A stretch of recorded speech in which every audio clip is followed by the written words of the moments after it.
Então, gente, a gente viu com relação às notas, então agora eu vou falar com vocês com relação à matéria propriamente dita, né? Hoje a gente vai ver sobre dengue, né?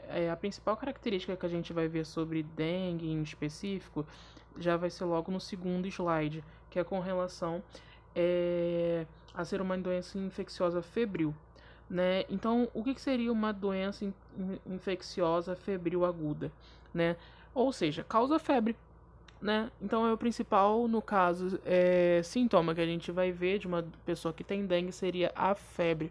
E no caso seria uma febre aguda, ou seja, essa febre ela tem a duração menor que 3 meses, né? Então essa é a diferença entre uma doença ou um sintoma agudo e crônico. No caso, quando a gente fala de agudo, né, ela que tem duração menor do que 3 meses. E no caso, quando é crônico, maior do que 3 meses.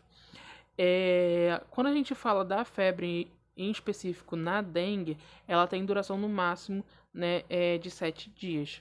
Né? Isso quando a gente está falando da dengue, né, clássica, ou seja, a dengue que é a mais branda, que é mais fácil de ser sanada, esses sinais e sintomas. Além disso, a gente tem, né, a dengue hemorrágica, né, e o choque por dengue, que a gente vai ver que é um pouquinho mais complicado mais à frente.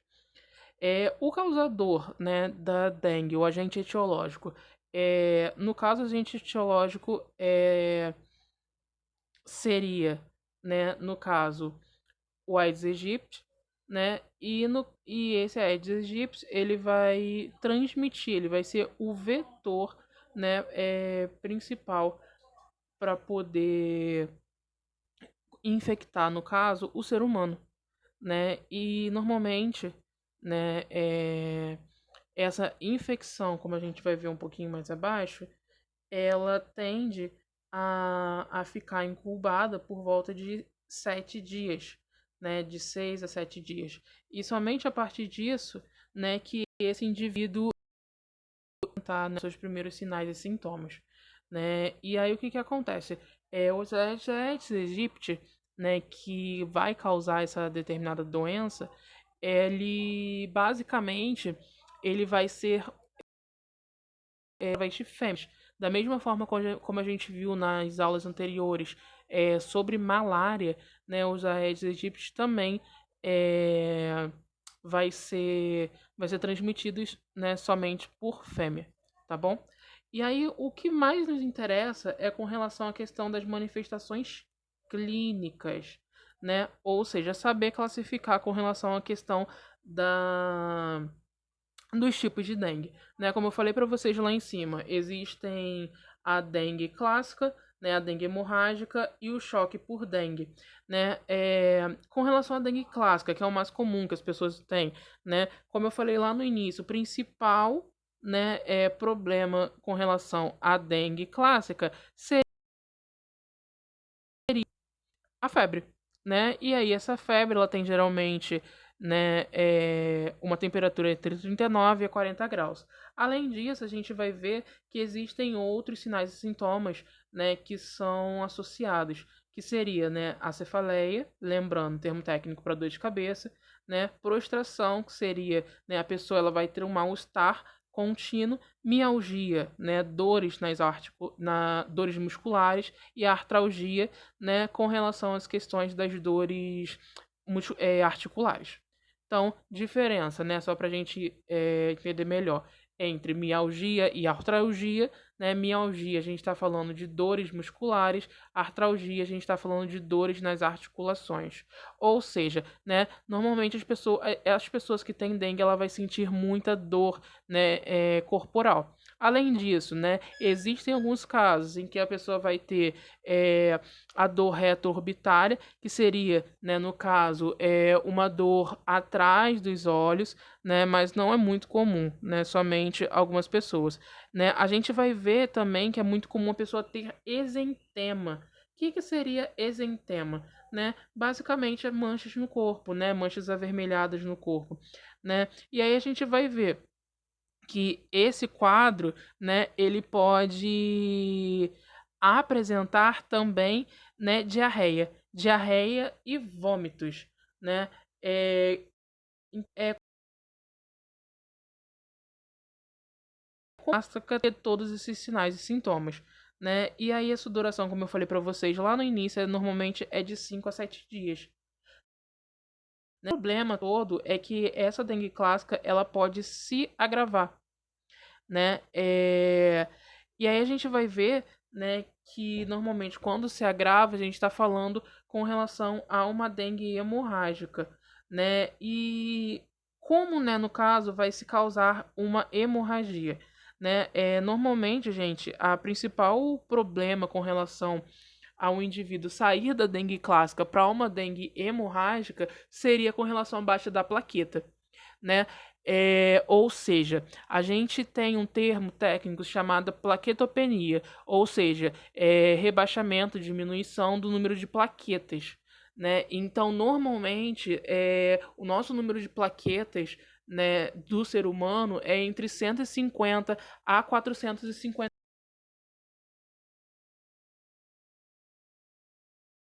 A plaquetopenia vai ter uma numeração de plaqueta, né, uma quantidade de plaquetas dentro do corpo dele abaixo, né, de 150 mil. E por fim, a gente vai ver que esse indivíduo, decorrente desse rebaixamento do número de plaquetas, né, ele pode chegar no que a gente chama de síndrome por dengue, né, síndrome de choque por dengue. E aí, no caso, o que seria isso? Né? Normalmente, gente, a síndrome por choque de dengue é uma piora, né, do caso da dengue hemorrágica. Esse indivíduo, né, ele vai ter, no caso, sinais, né, de alertas, ou seja, que vai haver a piora com relação ao processo de homeostase dele. Lembrando, homeostase seria o equilíbrio, né? O equilíbrio normalmente que a gente fala, como ele está tendo uma hemorragia, ou seja, tá perdendo volume.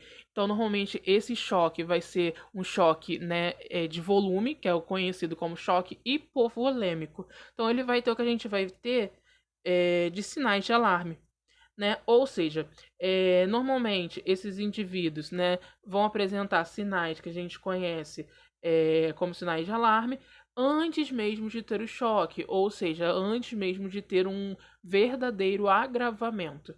Né? Esses sinais de alarme, né, no caso, são a dor abdominal, né, que é uma dor abdominal intensa, né, e aí esse indivíduo que tem essa dor é o processo de palpação, né? Essa dor abdominal, ela, no caso, vai acontecer, né, sem ser feito esse processo de palpação. Além disso, né, a gente vai ver que esse indivíduo ele tem vômitos persistentes, ou seja, além do processo hemorrágico, ele vai perder volume através, né, das êmeses, né, consequentemente, devido à questão, né, da perda, né, de sangue, né, por causa da questão hemorrágica, esse indivíduo vai ter, né, hipotensão postural, ou seja, né, a pressão dessa pessoa vai cair rapidamente a partir do momento em que ele faz um movimento brusco. Exemplos, né? Esse indivíduo ele está sentado, né? E aí ele levantou rapidamente, né? Então esse indivíduo, né, vai a partir do momento em que ele se levanta, né, rapidamente, ele vai ter tontura devido, né, a essa hipotensão, né? Ou seja, essa queda da pressão arterial. Quando a gente está falando, né, de hemorragias também, sinais de alerta, a gente tem o que a gente conhece como pressão convergente, né, ou seja, essa pressão ela quase se iguala, né, à questão da sistólica e a diastólica. A gente vai ver que existe a hepatomegalia, né, que pode acontecer também. E aí, o que seria hepatomegalia? Hepatomegalia é o aumento do fígado, né? Então, a gente vai ver que a partir do nosso processo de palpação, no caso da palpação profunda, né, esse indivíduo, a gente vai conseguir sentir, né, o fígado desse indivíduo e, consequentemente, quando a gente estiver palpando, ele vai sentir dor, tá? Além disso, né, vai ter as hemorragias, consequentemente da baixa do número de plaquetas. Pode acontecer que o nível de consciência dele fique alterado, né? E aí pode ter duas extremidades. Ou ele pode ficar muito agitado, né? Que aí normalmente a gente está falando com relação à questão de confusão mental. E aí, confusão mental, como é que eu classifico esse indivíduo, né? Como obnubilado. E ou ele pode estar com letargia. E aí, só para a gente lembrar o que é letargia, né? Classificando no nível de consciência, né? A gente vai ter um paciente torporoso. Né, diminuição da diurese, se ele está perdendo líquido, né, o corpo na tentativa de manter o líquido que existe ainda, né, ele vai diminuir, né, a quantidade de urina. E aí é o que a gente conhece, né, como no caso oligúria, né, termo técnico para diminuição da diurese. Por fim, né, a gente vai ter a diminuição repentina da temperatura, né? Ou seja, da mesma forma que a gente vai ter uma hipotensão postural, ou seja, vai ter uma queda muito brusca e rápida relacionado à pressão do indivíduo, da mesma forma vai acontecer com a temperatura, decorrente ao quê? Decorrente também da perda de sangue, de líquido que existe. A gente vai ter um aumento repetido de hematócrito, né? Se a gente está perdendo plasma, né? Um hematócrito, né? Como a gente viu, está relacionado com a questão com relação à questão da quantidade de hemácias que tem no sangue. Então, se esse indivíduo ele está perdendo líquido, consequentemente ele está diminuindo a parte do sangue que é líquida, que é o plasma, né? Com relação à parte dos outros componentes do sangue vai aumentar. Foi o que eu falei para vocês lá em materno, né? O hematócrito ele sempre vai estar mais aumentado, tanto o hematócrito quanto a hemoglobina, com relação ao indivíduo que está desidratado. E aí, nesse caso, o indivíduo ele está desidratado? Sim, ele está. Ele está desidratado porque ele está perdendo líquido, tá bom? Por fim, a gente vai ver que esse indivíduo ele tem um desconforto respiratório decorrente, né, da falta, né, de sangue circulando no corpo, né, e aí, consequentemente, ele não vai conseguir absorver tanto oxigênio quanto ele precisava. E aí, por fim, esse indivíduo tem esses sinais de alerta, né, se esses sinais de alerta vão fazer, no caso, com que com que a gente já tome alguma providência para que ele não chegue ao nível de choque. E aí, o que seria o choque? O choque a gente vai estar falando, né, com relação a sintomas um pouco mais graves, como, né, a hipotensão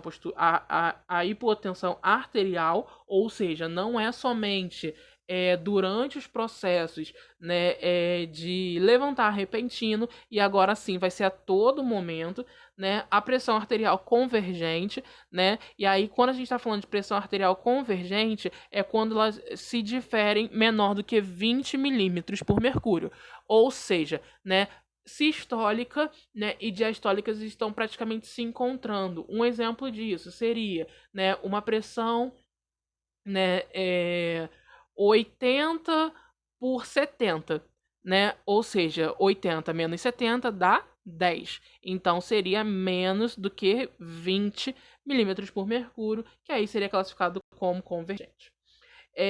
Extremidades frias, né, e cianose, decorrente à falta de oxigênio, né, e falta de líquido. O pulso rápido e fino, também pela falta de líquidos, e aí o corpo, na tentativa, né, de utilizar, né, o pouco de sangue que tem, ele vai fazer com que os batimentos sejam muito rápido, né? E é fino porque não tem, né, muito sangue para preencher, né, os capilares. Né? E aí, consequentemente, esse enchimento dos capilares eles vão se tornar lentos, né? Porque não tem muito sangue. E aí, consequentemente, vai atrasar, né, o enchimento desse capilar. O diagnóstico, né? Como eu vou diagnosticar se o indivíduo está com dengue ou não? Primeiramente, existe o exame laboratorial, que é conhecido como, no caso, o exame de sorologia, né, para IgG e IgM, né? Esses dois, gente, só pra gente lembrar. IgG, né, vai identificar se a pessoa já teve dengue em algum momento, ou seja, se ele possui anticorpos contra dengue, né? E o IgM é para saber se o indivíduo está com a doença, né? E aí nesse caso, né, a gente vai pedir o IgM, né? Ou seja, para saber se o indivíduo está doente. Mas aí pode surgir a pergunta: o indivíduo que tem o IgG, né, reagente, que ele tem imunidade, ele não vai pegar a dengue novamente? Vai. Por quê? Porque esse indivíduo, ele vai ter uma imunidade para aquele tipo de dengue, né? Mas da mesma forma do que vários outros micro-organismos, né, o vírus da dengue, né, ele vai se mutar. Ou seja, né, ele vai, a partir do momento, né, em que se vai se passando o tempo, ele vai se transformando, vai ficando cada vez mais resistente. Ou seja, quando esse micro-organismo ele entra novamente em contato, né, pode acontecer que indivíduo, no caso, né, os leucócitos deles não sejam suficientes para proteger ele. E aí, consequentemente, ele vai ficar doente. Além disso, a gente vai ver que existem outras formas, né, no caso, de diagnosticar se a pessoa tem dengue sem ser feito o exame laboratorial, que é o chamado prova do laço. Como é ser feita essa prova do laço, gente? É só acompanhar o desenho que está aqui na imagem. Na parte, primeiramente, né, na parte do antebraço, a gente vai desenhar um quadrado, né, que vai ter os lados medindo 2,5 cm. E aí eu vou precisar do meu aparelho de pressão, do meu esfigmo, né, para encontrar pressão arterial média. E aí, como é feito esse cálculo? E aí, eu até com relação ao erro que tem aqui na apostila, né? E aí, eu peço que vocês já corrijam sobre isso, né? Como é que é feito o cálculo da pressão arterial média? Olha, eu vou até ampliar para vocês conseguirem focar aqui. Tá vendo que tá escrito ali, calcular o valor médio. Pressão arterial sistólica mais diastólica sobre 2. Esse valor, né, no cálculo, essa fórmula, ela tá errada. Tá? Eu peço que vocês só consertem, por favor. Foi um erro meu. Como é feito esse cálculo, gente? O cálculo ele é feito da seguinte forma. Eu vou pegar a pressão arterial sistólica mais 2 vezes a pressão arterial diastólica e divido por 3. Ou seja, vamos pegar um exemplo, né? O indivíduo está com uma pressão arterial 120 por 80, né? Então eu vou pegar, né, pela fórmula que eu passei correta agora para vocês. 20, né, que é arterial sistólica, mais 2 vezes 80, né, que seria a pressão arterial diastólica, e divido por 3, né? Então, primeiro, 120 mais 2 vezes 80. 2 vezes 80, então, é 160. Então, eu pego, então, 120 mais 160, dá quanto? 280. E divido por 3. E aí eu vou achar um resultado, né? Esse resultado que eu achar, gente, vai ser o que a gente conhece como pressão, né, arterial média, né? Se eu não me engano, esse valor que eu passei para vocês vai dar 86, alguma coisa, né? E aí, para que eu preciso dessa pressão arterial média? Achei a pressão arterial média, gente. Eu vou desinsuflar, né? A primeira vez que eu insuflei, né, o meu esfigmo, eu achei a minha pressão arterial do indivíduo, né? Fiz o cálculo da minha pressão arterial média, que deu 86, né? Vou insuflar novamente esse esfigmo até o 86, né? Insuflei. Quando eu desinsuflo, gente, a pessoa que tem a pressão arterial, a pessoa que tem a dengue, né? Se ela tiver a dengue, né, ela vai ter o que a gente chama de petequias. As petequias nada mais são do que pintinhas vermelhas, né? E aí, normalmente essas pintinhas vermelhas aparecem, né, quando eu insuflo até o 86, né? Eu vou deixar eu vou deixar esse indivíduo, né, com essa pressão, né, de 86, ou seja, vai ficar lá insuflado 86. E aí eu vou contar, né, quantas petecas vai aparecer, né, no período, né, de 3 minutos. Então, supondo, né, quando o indivíduo ele tem dengue, dentro desse quadradinho aqui que eu fiz de 2,5 cm, né, vai aparecer um monte de pintinhas, né, vermelhas. E aí, tá, tudo bem. Como eu vou confirmar então se o indivíduo tem, né? Eu vou contar quantas pintinhas vermelhas apareceram dentro desse quadradinho de 2,5 cm. E aí, né, eu vou diagnosticar. Né? Se o indivíduo for um indivíduo adulto, se tiver 20 pintinhas vermelhas dentro desse quadradinho, ou seja, 20 petecas, o indivíduo tem dengue. Se for uma criança, né, com o mesmo eu faço o mesmo exame e aí somente se tiver 10 petecas, tá? E aí o tratamento, gente, não existe um tratamento específico, né? O que a gente tem que fazer no máximo né, tentar diminuir a febre e, né, fazer reposição, né, fazer soroterapia. O problema todo, gente, seria o seguinte: quanto o indivíduo, né, ele pode ter os 3 tipos, né, de dengue, que a gente viu, que seria a dengue clássica, a dengue hemorrágica e, no caso, a síndrome por choque por dengue. E aí, né, esse indivíduo que tem uma dessas 3, ele pode ser classificado através dessa planilhazinha, desse fluxograma aqui que eu vou mostrar para vocês agora. A primeira pergunta que para eu poder classificar o indivíduo entre A, B ou C, ou seja, saber qual grupo ele é, para saber qual tratamento eu devo fazer, seria fazer algumas perguntas. A primeira pergunta: se esse indivíduo ele tem sinal de alarme. Né? O sinal de alarme a gente já viu que lá em cima quais são, e aí eu respondo essa pergunta. Tá, esse indivíduo ele tem sinal de alarme? Não. Então, se esse indivíduo ele não tem, eu vou fazer uma outra pergunta. Ele possui sangramento? Se ele possui sangramento, gente, ele vai ser classificado como grupo B.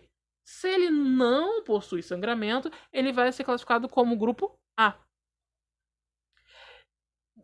Em contrapartida, se no caso ele tiver sinal de alarme, eu vou classificar, né,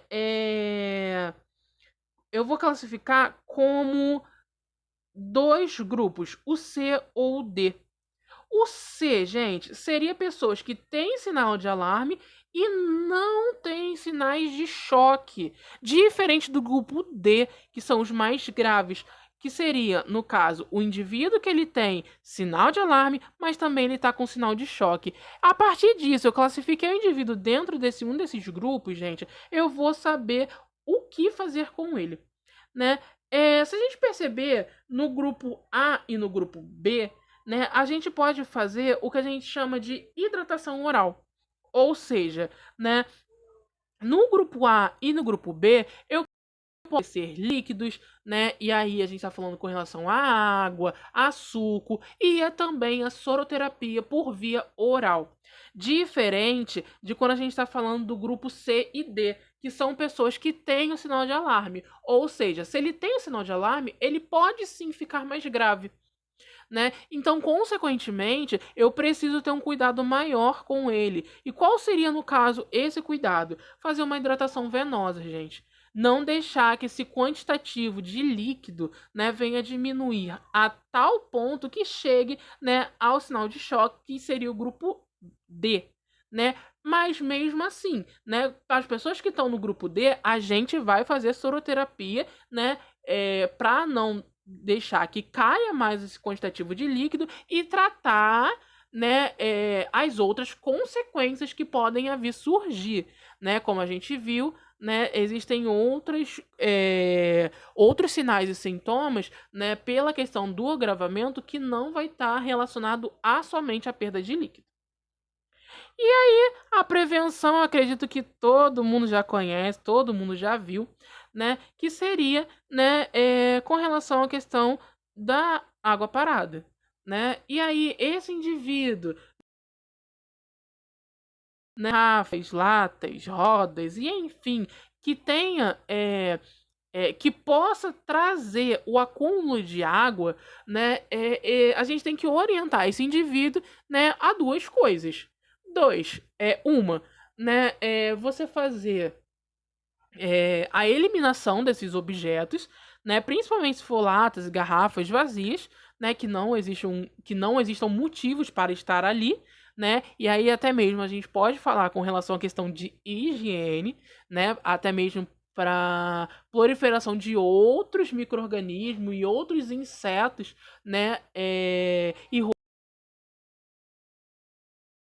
por essa questão de higiene, mas no caso, se não tiver como, por exemplo, a questão do vaso das plantas, né?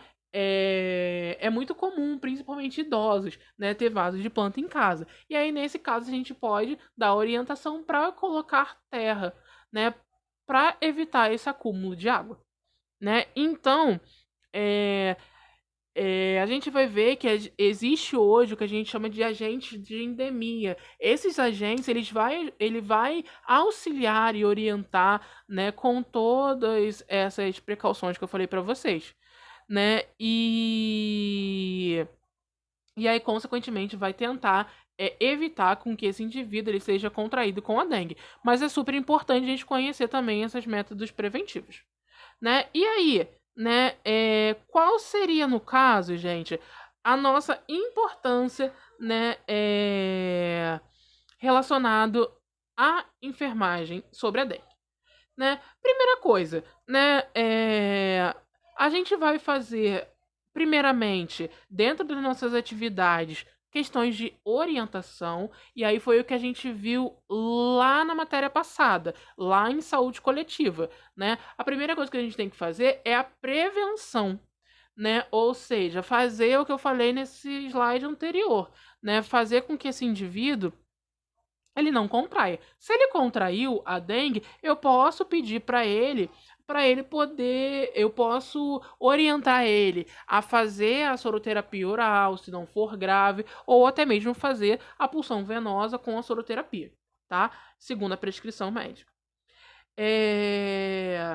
Além disso, né, a gente vai fazer assistência com relação à questão de notificar, né, os casos suspeitos, porque é importante a gente ter o controle sobre isso, até mesmo porque a gente já estudou também no período passado sobre possíveis epidemias, né, aqui no Brasil e endemias sobre a dengue, e encaminhar, né, ao setor responsável. Como a gente já viu, né, o Sinan ele serve para isso, né, para o controle relacionado ao número de casos, ou seja, né, a gente vai notificar no hospital, seja ele público ou particular, transferir essas informações para o sistema que vai cair na Secretaria Municipal de Saúde, Secretaria Estadual de Saúde e depois, né, o Ministério da Saúde para ele fazer, né, o checklist final sobre o Brasil. E aí, por fim, a gente tem com relação à diferença, né, entre dengue, zika e chikungunya, né? A primeira coisa, gente, que a gente tem que perceber, né, a gente tem que ver que no caso entre elas, né, a febre tá ali. Mas aí a duração da dengue, se vocês perceberem, é maior do que zika e chikungunya. Então, essa seria a primeira diferença. A gente vai ver também, gente, com relação à questão das manchas da pele, né? O que a gente viu que se chama, né, exantemas, né? E quando a gente faz aquele exame da prova do laço, no caso, são as petequias. Mas nesse caso aqui, mancha da pele, a gente está falando de exantemas, que fica, né, constantemente na pele. Então, normalmente surge a partir do quarto dia, né? A zika já aparece logo no início, né? E a, a chikungunya aparece nas 3 é que a zika tem o exantema primeiro. Dor muscular, que a gente viu que é a mialgia, né? Ó, das 3 cruzes que a gente classifica, né, as dores musculares, 3 cruzes, né, para dengue, né? E por fim, chikungunya, que existem menos possibilidade de dor muscular.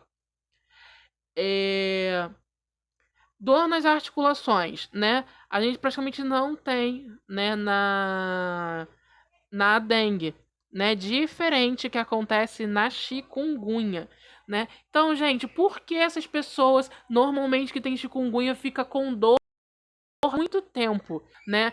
Passei, né? Já não tenho mais chikungunya, mas ainda sinto dor, né? Por que isso? Por causa da questão das dores musculares que tem nessa fase da doença, tá? Né, seria com relação aos edemas de articulações, né? E aí a gente já viu, né, que a chikungunya também sofre muito com isso. Por fim, né, a gente viu uma coisa importante, seria a com relação à discresia hemorrágica, né, que normalmente, né, com relação a essa questão de hemorragia, ó, chikungunya leve, zika ausente, né, e aí a possibilidade de ter hemorragias na dengue é muito grande. E com relação ao acometimento neurológico, né, a gente sabe que, né, o mais comum, né, seria a parte neonatal, né, da zika, né, que é mais frequente, né? Se a gente vê, ó, raro, né, raro e mais frequente, né? Então, com relação ao acometimento neurológico, gente, o mais a zika vírus ter o acometimento neurológico.